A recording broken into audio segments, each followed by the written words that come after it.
जय जगन्नाथ, जगन्नाथ जी की पूजा, जय जगन्नाथ जी महाराज की, जगन्नाथ भगवान की जय।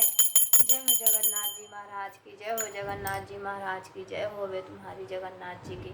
जगन्नाथ जी के कुसुम का फूल है ये, और ये कमल का फूल है ये जगन्नाथ गुड़धनिया है, ये पंचामृत है, और ये सब चीज़ें भोग के लिए बनी हुई हैं। सब फल हैं, ये पूड़ी है, गुजिया है, गुड़धनिया है, पुआ है, पंचामृत है, सब भोग लगता है। जगन्नाथ जी महाराज की जय हो। जिसके घर में जगन्नाथ जी के भंडारे भरे रहते हैं, जगन्नाथ जी के पूजा होती है जिसके यहाँ, उसके यहाँ भंडार भरे रहते हैं। जय जगन्नाथ जी। गेहूं की बाली भी चढ़ती है, ये गेहूं है, दब गई है गेहूं की बाली, ये दिख रही होगी, चढ़ती है। कुसुम का फूल है, ये कांटे वाला कमल का फूल है। ये रोटियाँ कुचिया है। इस कहानी अभी कहते हैं गाइस, तो सुनिए कहानी। और जय हो जगन्नाथ जी महाराज की जय। गणेश भगवान की जय। गणेश गौरी कांटे क्लेश, गणेश गौरी कांटे क्लेश। जय जगन्नाथ जी महाराज के 2 दीपक बनते हैं ये, एक आटे के दोनों होते हैं, इधर चढ़ा, एक साइड में रखे जाते हैं, कलश रखा जाता है, और पूजा विधि करी जाती है। जय जगन्नाथ जी महाराज की, जय जगन्नाथ जी महाराज की। सब कुछ तथा कथा सुनी जाती है। तो आज की वीडियो में मैं आप लोगों को भगवान श्री जगन्नाथ जी की कथा सुनाने जा रही हूँ, तो आप लोग ध्यान से सुनिएगा। एक समय की बात है कि प्राचीन काल में सुदामा नामक एक अत्यंत गरीब ब्राह्मण रहता था। वो बहुत ही गरीब था और अपनी गरीबी से वो बहुत दुखी रहता था। अत्यंत दुखी होने पर उसने लोगों से सुना कि श्री जगन्नाथ जी का व्रत और दर्शन करने से सभी मनोरथ पूर्ण होते हैं। इसलिए सुदामा जी ने श्री जगन्नाथ जी का व्रत और दर्शन करने का निश्चय किया। घर में ब्राह्मणी को समझाकर थोड़े से चावल लेकर दर्शन के लिए चलती है। श्री जगन्नाथ जी के स्थान का पता पूछते पूछते यात्रा उसने आरंभ की। यात्रा करते करते कई माह बीत गए। इसी बीच सुदामा जी ने अनेक दुखी लोगों से साक्षात्कार भी किया।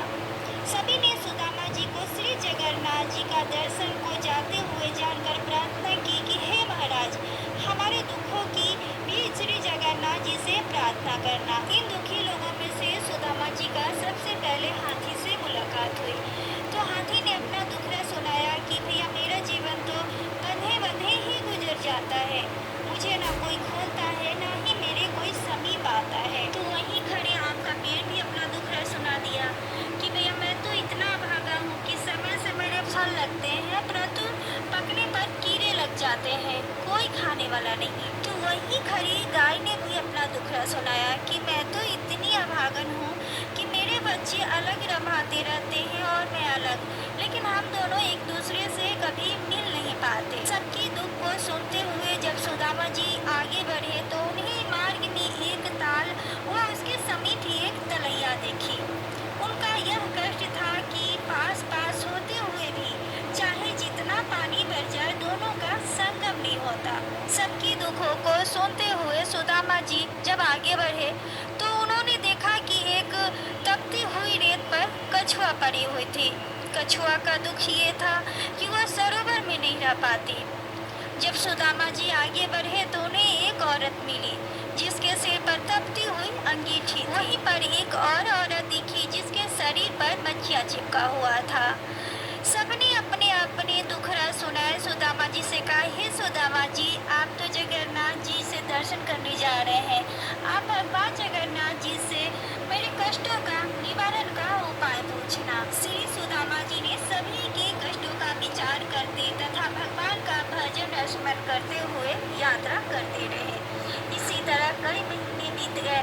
कई महीने बीतने के बाद जब वह श्री जगन्नाथ जी के धाम के करीब पहुँचे तब भगवान ने सुदामा की भक्ति जानने की सोची। भक्ति जानने के लिए वो एक जलते हुए पहाड़ के समीप जाकर खड़े हो गए। रास्ता चलते ही सुदामा जी उसी पहाड़ के समीप आए और देखा कि एक जलते हुए पहाड़ के समीप एक व्यक्ति खड़ा है। सो वहीं रुककर सुदामा जी ने पूछा, भैया, जगन्नाथ जी यहाँ से कितनी दूर है? मनुष्य रूपी भगवान ने कहा, आप जगन्नाथ जी के समीप ही खड़े समझो। सुदामा जी ने कहा, भैया, तो फिर वह रास्ता बताओ जिससे दर्शन कर सको। तो भगवान ने चलते हुए बाहर का मुख दिखाते हुए कहा, इस रास्ते से जाने से तुम्हारे शीघ्र ही दर्शन होंगे।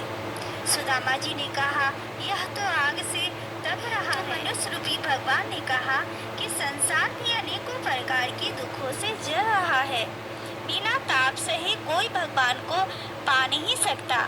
सुदामा जी मनुष्य रूपी भगवान के गूढ़ वाक को समझकर झट से धोती लंगोटा कसकर भक्ति भाव व विश्वास से आग में भरे भार में घुसने के लिए तैयार हो गए।